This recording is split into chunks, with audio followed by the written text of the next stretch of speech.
oled taevas, pühitseta tulgu sinu nimi, sinu kilovatid tulgu. Sinu tahtmine sündigu nagu kruusa nõnda ka asfalti peal. Et anoolivaba bensiini anna meile tänapäev ja anna mentidele andeks, et nad on mendid, nii nagu meiegi andestame iseendile. Ja ära saada meid kiiruskaamerasse, vaid päästa meid ära kurjast, sest sinu pärast on kilovatid, hobujõud ja au igavesti.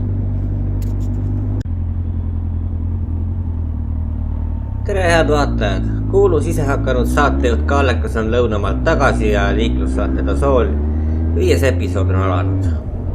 Täna tuleb juttu kiiruse ületamisest ja mobiiltelefonide näppimisest roolis. Et miks nii 2 erinevat teemat ühes saates?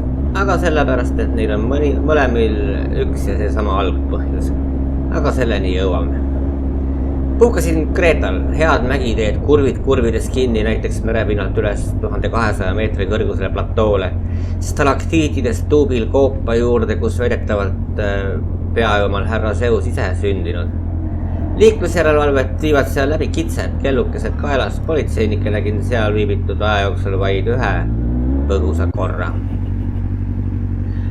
Liiklus tundub seal rohkem kui mõistlik, keegi ei maruta, keegi ei hoia kedagi kinni, keegi ei kuku rinnaga signaalile, kui taksokliendi autost välja laskmiseks liikluse seisma paneb. Aga nüüd oleme tagasi Tallinnas ja kitsedest tee peal võid siin ainult unistada. Oma ilmal ükski muid ei ole näinud, sest et Jumal neile silmi pole teinud. Sest et Jumal neile silmi pole teinud. Enamusel juhtudest ei ületa keegi kiirust põhjusel, et tal on kiire. Mitte keegi ei toksi roolis telefoni sõnumit, millel mingi elutähtis mõte või enamasti üldse mingi point oleks. Kui kiirustamine annab Tallinn-Tartu maantee läbimisel 7–12 minutit võitu, siis kellel selle ajaga nagu midagi peale oleks hakata? Kellelgi. Mis vahet on, kas inimene hilineb hommikul tööle 4 või 7 minutit? Mingit. Autoga ei tee väga mingit aega tasa ja ainus põhjus, miks inimesed gaasi tallavad ja telefoni näpivad, on see, et neil on iga. 85-ga kolonnis Tallinnast Tartu imerdada on lihtsalt masendav. Tähelepanu hajub, siis tilgub eespool mingil pereisal kabanossi vahelt sinepit sülle. See tallab pidurit ja pool kolonni näeb välja nagu poksitud lihavõttemunad. Mõningane ülekiirus sunnib juhti mõnikord oludega rohkem kontaktis olema. Paremini pikivahet hoidma ja see võib olla lõppkokkuvõttes isegi ohutu. Aga see selleks. Uba on selles, et inimesed haaravad telefoni igavusest ja gaasi tallavad nad samuti igavusest. Ja kes poleks kuulnud väljendit, et igavus tapab? Tapabki. Must BMW taga jaurab, tahab vist võidu kiirendada. Jaura. Üldiselt ei lähe päevagi, kui keegi ei esita väljakutset võiduajaga. Neile on igav ja nad eeldavad, et kui sa oled sikkesel ja siusa, siis vajutad ka. See tolline ratas läheks ideaaltingimustes 3 sekundiga 100-ni, 4-ga lõdvalt, aga ma ei tea, kas 30 ala on nüüd selleks ideaalne. Aga neid ei koti, neil võib olla Passat või tahmava mootoriga E-klassi diiselmers, aga ei, nad ei jäta sind selle pärast välja kutsumata. Kui nad mind tahma neelama saaks panna selleks nende päeva. Nüüd on ta paremas reas kõrval, hele lühike soeng, mustad prillid ees. Tuleb nägu teha, et osalen, kohe peale ristmik on järgmine punane foor, ma võin kihla vedada, et ta paneb sellest tuimat läbi, enamasti nad panevad. Mingi 30 ala ässa ei koti, see on fakt. Oma ilmal ükski muid ei ole näinud, sest et Jumal neile silmi pole teinud. Sest et Jumal neile silmi pole teinud.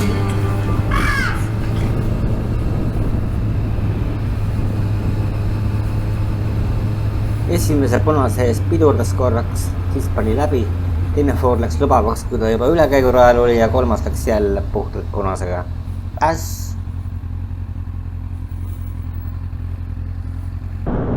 Ei ole nii, et ainult mendid on lollakad. Ei ole nii, et autojuhid on lollakad. Ei ole nii, et jalakäijad ja tõuksijuhid on lollakad.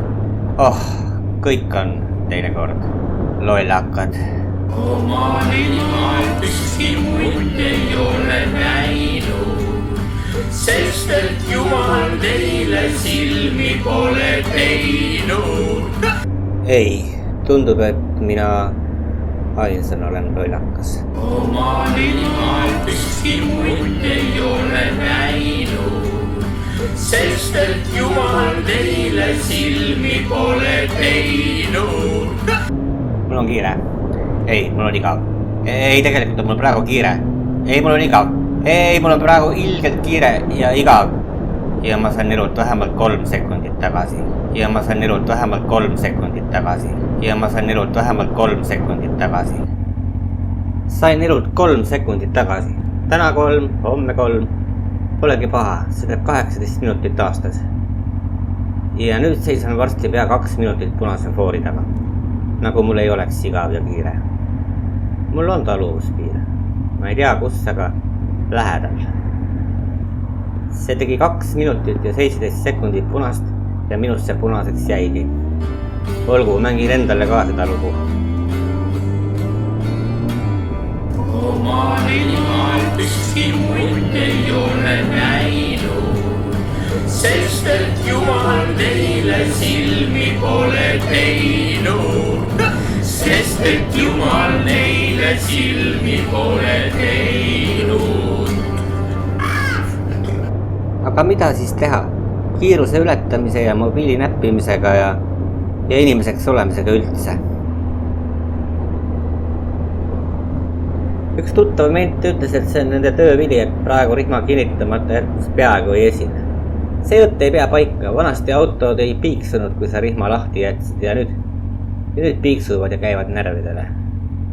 Väike tehniline lahendus. Vaadake, valel on lühikesed jalad. Aga samuti saaks nii linna kui maanteekiirused tehniliselt ära piirata ja süütide sisse lülitamisega mobiilside sega ja aktiveerida või midagi muud ja varem või hiljem nii lähebki. Aga ma küsin endalt, mida see inimesega teeb. Teate, mida see Euroopa mulle meenutab? Vana meest. Te ju teate küll, et vana mehe lahutamatuks kaaslaseks on surmahirm. Euroopa on vanade meeste maa ja surmahirmust läbi imbunud. Mida teeb surm? Midagi ei tee. Mida teeb surmahirm? Võtab elult vastutuse ja värvid, väärtuse, lootuse. Aastaks 2050 on Euroopa otsustanud liiklussurmad nulli viia. Need vanad Euroopa mehed mürgitavad oma surmahirmuga oma endi lapsi ja lapselapsi ja see vanade meeste neetud surmahirm ongi Euroopa nii nõrgaks teinud. Kui pole end enam millegi eest hoida, on oht, et inimese enesealalhoiu instinkt taandareneb. Lapsi ei sünni, kuna 30-aastastel meestel ei ole elu ees mingitki pidist vastutust ja suur hulk neist elavad siiamaani rahulikult emaga.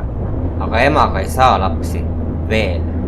Aga kui kunagi peaks olema vaja kodu kaista, siis mis me teeme? Paneme rindejoonele ühe polgu suunamudijaid ja teise toidublogereid. Lisaks jao metroseksuaale ja teise jao neid, kes pole veel päris täpselt otsustanud, mis soost nad on. Kunagi ühes India linnakeses nägin, kuidas kohalik maaler maja värvib. Bambusest tellingud mees paljaste jalgadega bambuse kõrel umbes 3. korruse kõrgusel. Värviämber nööriga kaelas. Ühe käega hoidis tellingutes, teisega vehkis pintsliga. See mees seal arvestas, et võib surma saada. Neid on sellise suhtumise peale miljard. Meie maaler siin on selle ohu välistanud. Tegelikult me kõik. Meid pole miljonitki. Kuna me oleme oma alateadvuses igasuguse surma välistanud ja me elame ohutundeta, ei ole meil keeruline ka liikluses endid ja kaasliikleid ohtu panna, sest midagi meiega ei juhtu, kuni juhtub.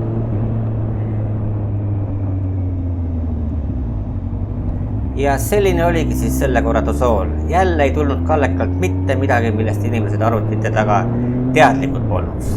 Aga vahel on hea asjad mõttes lihtsalt üle korrata. Saatke kirju, kui on mõtteid, ma ei tea, kolige ema juurest välja või tehke muid asju, mis teid iganes endid elavana tundma paneb. Näeme, tšau, pakaa!